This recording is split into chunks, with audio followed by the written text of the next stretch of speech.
नमस्कार, मैं सतीश कुमार यादव। आज अपन लोग इतिहास के टॉपिक पर डिस्कस करेंगे और इतिहास में भी अपना टॉपिक होगा क्रांतिकारी।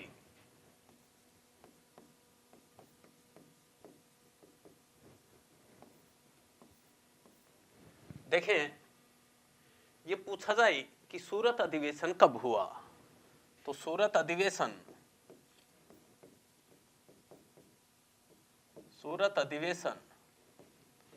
1907 ईस्वी में हुआ। और सूरत अधिवेशन की अध्यक्षता किसने की? सूरत अधिवेशन की अध्यक्षता रास बिहारी बोस ने की थी। रास बिहारी बोस। तो ये पूछा जाए कि सूरत अधिवेशन कब हुआ जी? 1907 में। और जिसकी अध्यक्षता किसने की? रास बिहारी बोस ने। और इसी अधिवेशन में कांग्रेस दो भागों में बट गई। एक थे गरम दल के नेता, गरम दल, और एक नरम दल। तो गरम दल के नेता लाल, बाल व पाल तथा अरविंद घोष, ये गरम दल के नेता थे जी। इसी प्रकार नरम दल के नेता कौन थे जी? जैसे गोपाल कृष्ण गोखले, गोपाल कृष्ण गोखले को नरम दल का नेता माना जाता है। तो देखें, जो गरम दल थे जैसे लाल यानी लाला लाजपत राय, लाला लाजपत राय, इसी प्रकार बाल गंगाधर तिलक, बाल गंगाधर तिलक, विपिन चंद्र पाल और अरविंद घोष। तो देखें, साइमन कमीशन का गठन, साइमन कमीशन का गठन कब हुआ जी? साइमन कमीशन का गठन 1927 ईस्वी में हुआ। और साइमन कमीशन भारत कब आया? तो साइमन कमीशन भारत 1928 ईस्वी में आया। और साइमन कमीशन भारत जब 1928 में आया तो लाहौर में इसका नेतृत्व किसने किया जी? लाहौर में इसका नेतृत्व लाला लाजपत राय ने किया। और साइमन कमीशन का भारतीयों ने विरोध किया था। क्यों? क्योंकि जो साइमन कमीशन आया था उसमें एक भी भारतीय सदस्य नहीं था। इसलिए भारतीयों ने Simon commission go back, Simon commission वापस जाओ, साइमन कमीशन को काले झंडे दिखाए गए। अर्थात साइमन कमीशन का क्या किया गया? विरोध किया गया। जब साइमन कमीशन का विरोध किया गया तो लाहौर में इसका नेतृत्व कौन कर रहे थे? लाहौर में नेतृत्व इनका लाला लाजपत राय कर रहे थे। तो लाला लाजपत राय सबसे आगे थे। तो इसलिए अंग्रेजों ने लाला लाजपत राय के ऊपर क्या भांजी? लाठी भांजी, जिसके कारण लाला लाजपत राय की क्या हो गई? मृत्यु हो गई। जब लाला लाजपत राय के ऊपर लाठियां पड़ रही थी तो लाला लाजपत राय ने कथन कहा था कि मेरे सीने पर पड़ने वाली एक एक लाठी ब्रिटेन के लिए एक कील ताबूत सिद्ध होगी। तो ये कथन किसका है जी? लाला लाजपत राय का है। इसी प्रकार जैसे बाल गंगाधर तिलक है, तो ये पूछा जाए कि स्वराज्य मेरा जन्म सिद्ध अधिकार है, स्वराज्य मेरा जन्म सिद्ध अधिकार है, स्वराज्य मेरा जन्म सिद्ध अधिकार है, मैं इसे लेकर रहूंगा। ये कथन किसका है? ये बाल गंगाधर तिलक का है। यानी स्वराज्य मेरा जन्म सिद्ध अधिकार है, मैं इसे लेकर रहूंगा, ये कथन किसका है? ये कथन बाल गंगाधर तिलक का है। इसी प्रकार बाल गंगाधर तिलक ने दो उत्सव प्रारंभ किए, एक गणपति उत्सव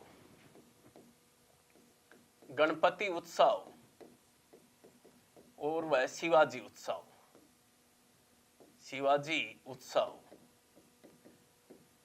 तो गणपति उत्सव व शिवाजी उत्सव, इनका उद्देश्य था कि अंग्रेजों के खिलाफ भारतीयों में राष्ट्रवाद एवं सांस्कृतिक भावना को जगाना। इन उत्सवों का उद्देश्य था कि भारतीयों में राष्ट्रवाद की भावना जगाना व भारतीयों की संस्कृति को उज्जवल करना। ये इन उत्सवों का क्या था? उद्देश्य था। इसी प्रकार बाल गंगाधर तिलक ने 2 समाचार पत्र जारी किए, एक था केसरी और एक था मराठा। तो जो मराठा है वो तो कौन सी भाषा में था? अंग्रेजी भाषा में था। जबकि केसरी कौन सी भाषा में था? केसरी मराठी भाषा में था। तो बाल गंगाधर तिलक के द्वारा 2 समाचार, एक केसरी व मराठा अंग्रेजी में, जबकि केसरी कौन सी में था? मराठी में था। इसी प्रकार ये पूछा जाए पाल के नाम से कौन है, तो पाल के नाम से विपिन चंद्र पाल है, यानी विपिन चंद्र पाल। इसी प्रकार ये पूछा जाए कि पहले तो वो क्रांतिकारी था, बाद में वो दार्शनिक बन गया। तो देखें, अरविंद घोष गरम दल के नेता थे जी। पहले क्या थे जी? क्रांतिकारी थे, लेकिन बाद में क्या बन गए? दार्शनिक बन गए। तो ये पूछा जाए कि वह कौन क्रांतिकारी है जो पहले क्रांतिकारी था लेकिन बाद में दार्शनिक बन गया? तो कौन थे जी? अरविंद घोष थे। इसी प्रकार एक क्रांतिकारी है जैसे चंद्रशेखर आजाद।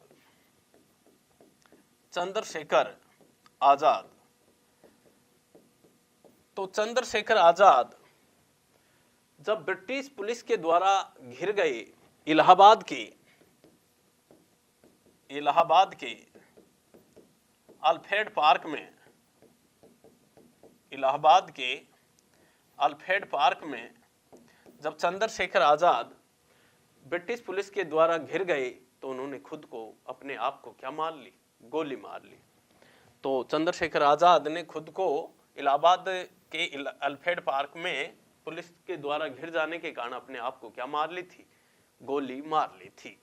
और इनका जन्म 1906 में हुआ तथा ये 1931 में इनकी क्या हो गई? मृत्यु हो गई। इसी प्रकार ये पूछा जाए कि काकोरी कांड कब हुआ? काकोरी कांड कब हुआ?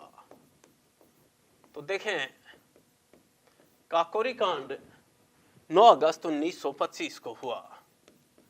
9 अगस्त 1925 को हुआ। यानी काकोरी रेलवे स्टेशन लखनऊ के पास है, जिसमें सरकारी खजाना, ट्रेन में सरकारी खजाना जा रहा था, जिसको काकोरी रेलवे स्टेशन के पास लूट लिया गया।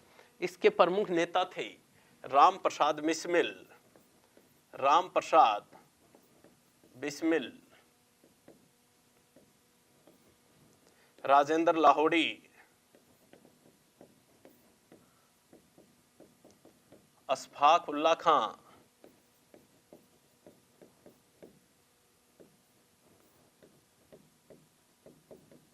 ये सभी नेता कौन थे जी? ये काकोरी घटना से जुड़े हुए थे। तो ये पूछा जाए कि काकोरी कांड कब हुआ? 9 अगस्त 1925 को। इसी प्रकार ये पूछा जाए कि भगत सिंह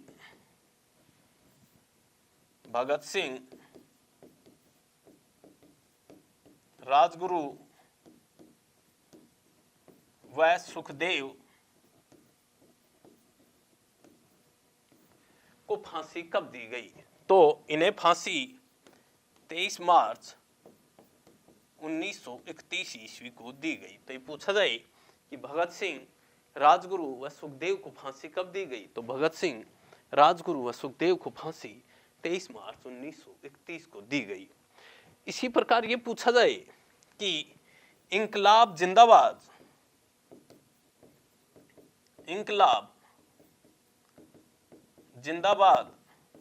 के नारे को प्रसिद्धि किसने दिलाई? तो इंकलाब जिंदाबाद के नारे को प्रसिद्धि किसने दिलाई जी? भगत सिंह ने दिलाई। इसी प्रकार 23 मार्च को शहीदी दिवस आता है। तो शहीदी दिवस कब आता है जी? तो शहीदी दिवस 23 मार्च को आता है।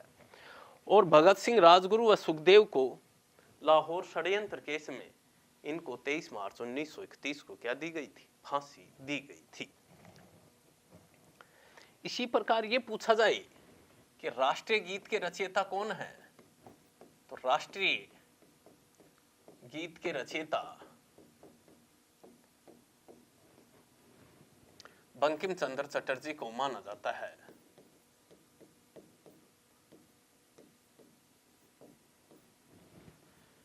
प्रकार ये पूछा जाए कि राष्ट्रीय गान के रचयिता कौन है, तो राष्ट्रीय गान के रचयिता रविंद्रनाथ टैगोर को माना जाता है। रविंद्रनाथ टैगोर को माना जाता है। और राष्ट्रीय गीत सर्वप्रथम 1896 ईस्वी में कलकत्ता अधिवेशन में गाया गया। इसी प्रकार राष्ट्रीय गान सर्वप्रथम 1911 ईस्वी में कलकत्ता अधिवेशन में ही गाया गया था। इसी प्रकार ये पूछा जाए कि तीनों गोलमेज सम्मेलन कहां हुए। तीनों गोलमेज सम्मेलन कहां हुए, तो तीनों गोलमेज सम्मेलन कहां पर हुए हैं जी? लंदन में हुए हैं। पहला 1930 में, दूसरा 1931 में और तीसरा 1932 में। तीनों के तीनों गोलमेज सम्मेलन कहां पर हुए हैं जी? लंदन में हुए हैं। इसी प्रकार ये पूछा जाए कि कांग्रेस ने कौन से गोलमेज सम्मेलन में भाग लिया, तो देखें कांग्रेस ने दूसरे गोलमेज सम्मेलन में भाग लिया। कांग्रेस ने कौन से गोलमेज सम्मेलन में भाग लिया जी? दूसरे में। इसी प्रकार ये पूछा जाए कि भारत छोड़ो आंदोलन कब हुआ। भारत छोड़ो आंदोलन कब हुआ, तो भारत छोड़ो आंदोलन 9 अगस्त 1942 को हुआ। 9 अगस्त 1942 को, जिसमें महात्मा गांधी ने करो या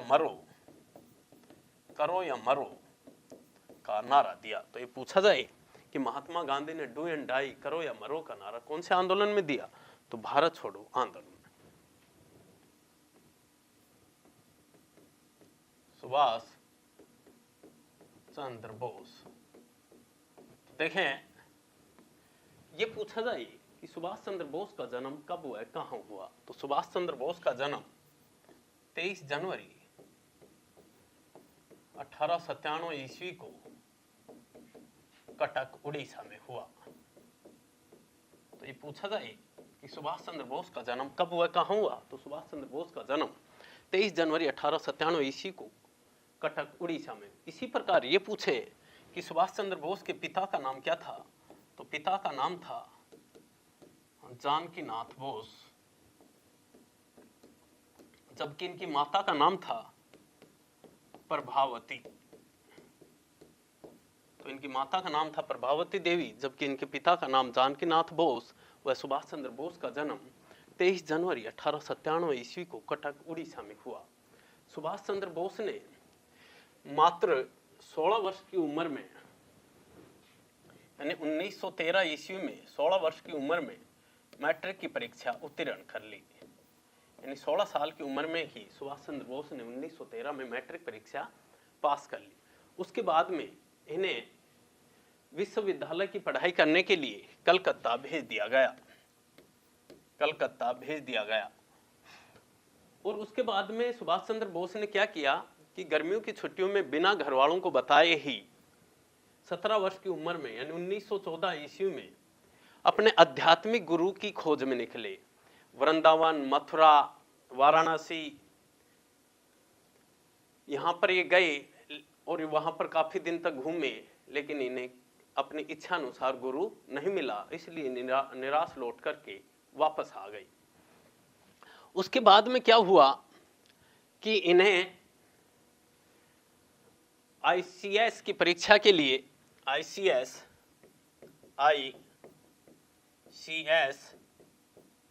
की परीक्षा के लिए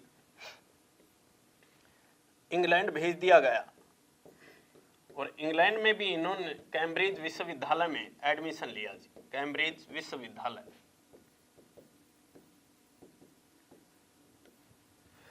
और इन्होंने ICS की परीक्षा चौथे स्थान से प्राप्त की, लेकिन थोड़े दिन बाद में ही इन्होंने इस पद से क्या दे दिया, इस्तीफा दे दिया। उसके बाद में देखें प्रथम विश्व युद्ध 1914 से 1918 के मध्य चला है। प्रथम विश्व युद्ध 1914 से 1918 ईस्वी के मध्य चला है। तो प्रथम विश्व युद्ध में इसने देखा कि कोई भी देश बिना सैनिक शक्ति के, कोई भी देश बिना सैनिक शक्ति के अपनी स्वतंत्रता को प्राप्त नहीं कर सकता। इसके बाद में उसी समय असहयोग आंदोलन चल रहा था। असहयोग आंदोलन, तो असहयोग आंदोलन में क्या हुआ जी कि Prince of Wales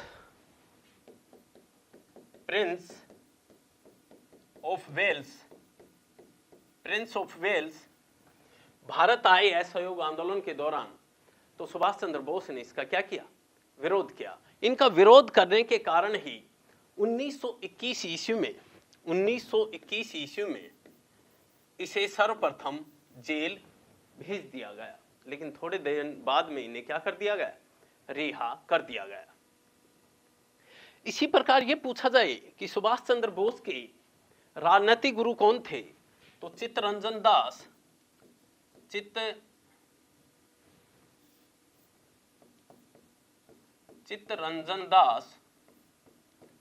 Subhash Chandra Bose के कौन से गुरु थे जी, राजनीतिक गुरु थे। उसके बाद में क्या हुआ देखें, 1938 ईस्वी में हरिपुरा अधिवेशन, हरिपुरा कहां पर है जी, गुजरात में है। हरिपुरा कहां पर है, गुजरात में। तो हरिपुरा अधिवेशन का कांग्रेस का क्या बना दिया गया, अध्यक्ष चुन लिया गया। इसी प्रकार 1939 ईस्वी में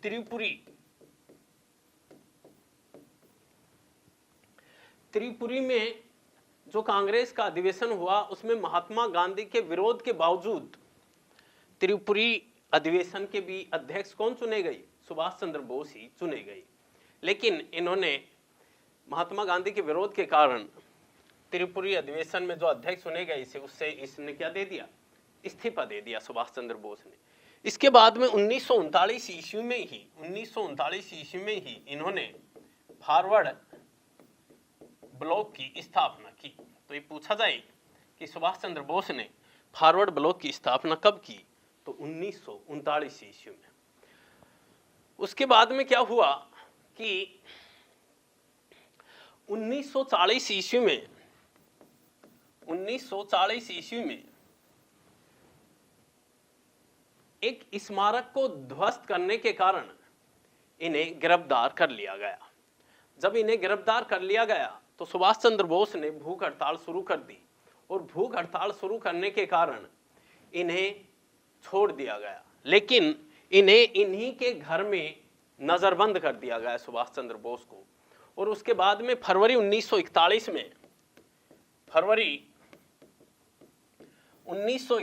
में इन्होंने पुलिस को धोखा देते हुए अपने घर से क्या हो गई, पठान के भेष में घर से बाहर निकल गए। और घर से बाहर निकलने के बाद में ये सीधे बर्लिन पहुंचे।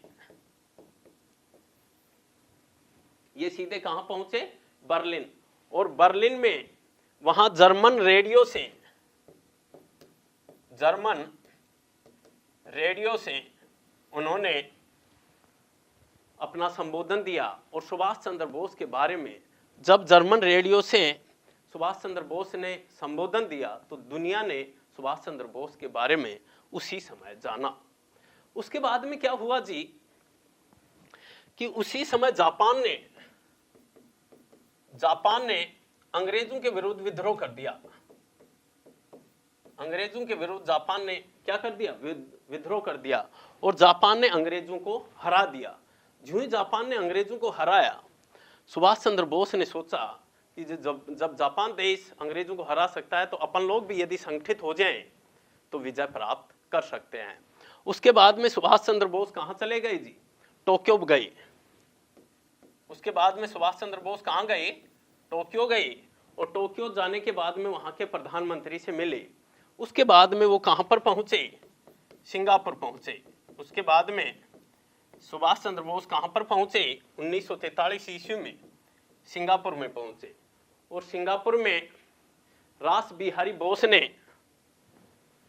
सिंगापुर में रास बिहारी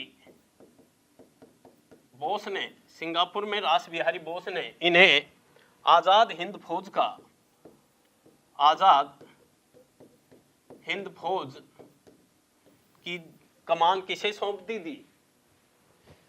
सुभाष चंद्र बोस को ही सौंप दी। इसी प्रकार Indian independence league, Indian independence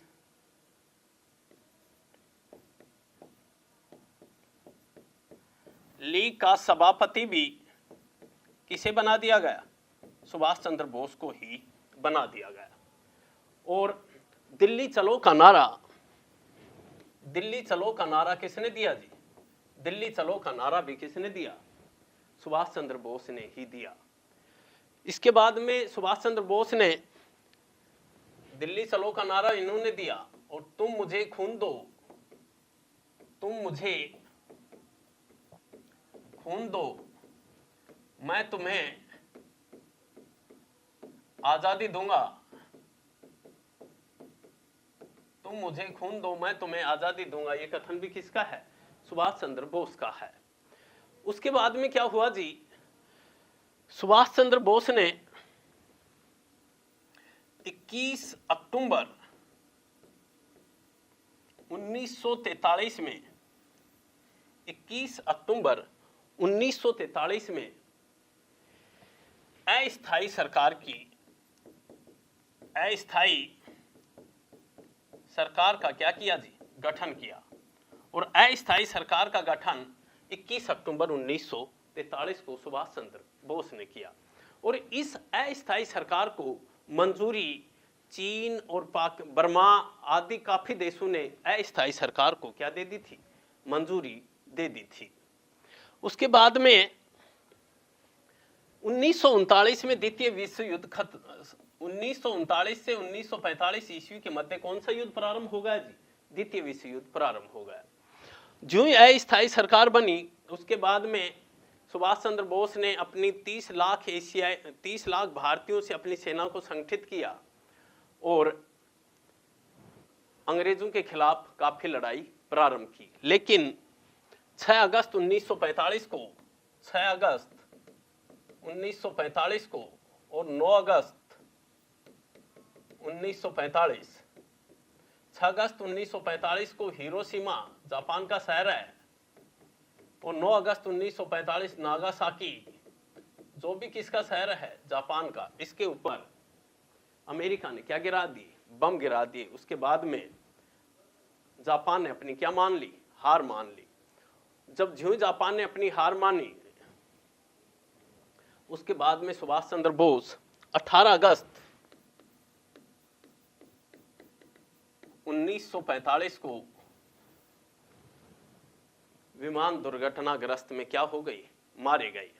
और इनके अवशेष आज भी टोक्यो में वहां मंदिर है, वहां पर इनके अवशेष आज भी रखे हुए हैं।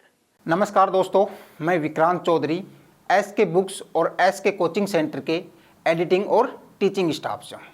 दोस्तों, जो विद्यार्थी एमआर की तैयारी कर रहा है उनके लिए एसके बुक्स पब्लिकेशन लेकर आया है। ये गाइड है, साथ ही ये पेपर सेट है, अभ्यास पेपर सेट है, जिसमें आपको 57 पेपर्स आपको एग्जाम के लिए मिलेंगे। बात करें दोस्तों एमआर भर्ती के बारे में, संपूर्ण जानकारी के लिए आप ये क्यूआर कोड दे रखा है, आपकी स्क्रीन के ऊपर दिख रहा होगा आपको। ये क्यूआर कोड आप स्कैन करें और कंप्लीट जो एमआर भर्ती से संबंधित जानकारी है वो आप इसके माध्यम से प्राप्त कर सकते हैं। दोस्तों, एमआर भर्ती के बारे में हम बात करें तो एमआर जो भर्ती है ये पहली बार 2 स्टेजेस में हो रही है। पहले ये 1 स्टेज में होती थी, लेकिन अब की बार से ये भर्ती 2 स्टेजेस में हो रही है। स्टेज फर्स्ट के लिए, जो स्टेज फर्स्ट है वो एमआर आई नेट के माध्यम से हो रहा है, यानी कि MR Indian navy entrance test. जो ये टेस्ट होगा वो सीबीटी के माध्यम से होगा, कंप्यूटर बेस्ड टेस्ट होगा। उसमें आपको मैथमेटिक्स, साइंस और जनरल अवेयरनेस का सिलेबस होगा, जिसमें मैथमेटिक्स और साइंस से 25 क्वेश्चन, साथ ही जनरल अवेयरनेस से भी 25 क्वेश्चन पूछे जाएंगे। दोनों ही पार्टों में आपको पास होना जरूरी है। उसी आधार पर, उसी जो सिलेबस और पैटर्न के आधार पर ये गाइड को बनाया गया है। इस गाइड के अंदर आपको 4 मॉडल पेपर्स मिलेंगे, 4 मॉडल पेपर्स मिलेंगे और साथ ही उनका वीडियो सॉल्यूशन भी मिलेगा। इसमें QR कोड दे रखा है हर मॉडल पेपर के सामने, आप QR कोड स्कैन करें और कंप्लीट उसका सॉल्यूशन देख सकते हैं। बात करें मैथमेटिक्स की, तो मैथमेटिक्स के लिए आपको इसमें शॉर्टकट ट्रिक्स उपलब्ध करवा रखी है, जिससे आप अपने समय की बचत कर सकते हैं। इसके अलावा बात करें जो MR की जो पहले भर्तियाँ होती थी उनके क्वेश्चनों का, साथ ही जो सामान्य स्तर की जो परीक्षाएं होती है उनके क्वेश्चनों का भी इसमें समावेश किया गया है, जिससे आपको ये आइडिया हो जाएगा कि एग्जामिनर किस प्रकार से आपके एग्जाम में क्वेश्चन पूछता है। इन दोनों ही गाइड्स को, ये गाइड है और ये पेपर सेट है, इनको लेटेस्ट पैटर्न और सिलेबस के अनुसार हमारी जो एक्सपर्ट टीम है उनके द्वारा बनाया गया है। क्योंकि डिफेंस क्षेत्र में हमारी संस्थान को बुक प्रकाशन करने का लगभग 50 वर्षों का अनुभव है। उसी अनुभव के आधार पर ये गाइड तैयार की गई है और ये पेपर सेट तैयार किया गया है, जिसमें आपको 57 पेपर्स मिलेंगे, जिससे आप अपनी तैयारी आसानी के साथ कर सकते हैं।